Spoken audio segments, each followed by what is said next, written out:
सर्वांना विनंती आहे की गॅस सिलेंडर असतील, गॅस असतील, शेगडे असतील, हे ताबडतोब बंद करून आपण 1 किलोमीटर सुरक्षित अंतरावर जाऊन थांबावे।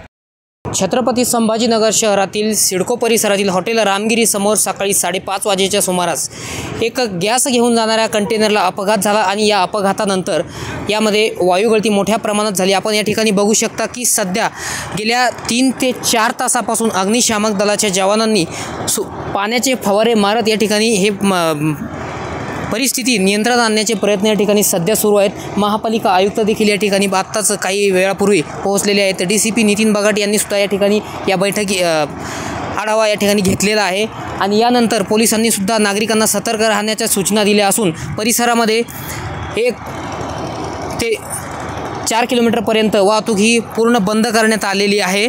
परिसरातील वीज पुरवठाही खंडित करण्यात आलेला आहे आणि त्याचबरोबर अग्निशामक दलाच्या 9 ते 10 गाड्या या ठिकाणी हे शर्थीचे प्रयत्न या ठिकाणी करताना दिसत आहेत।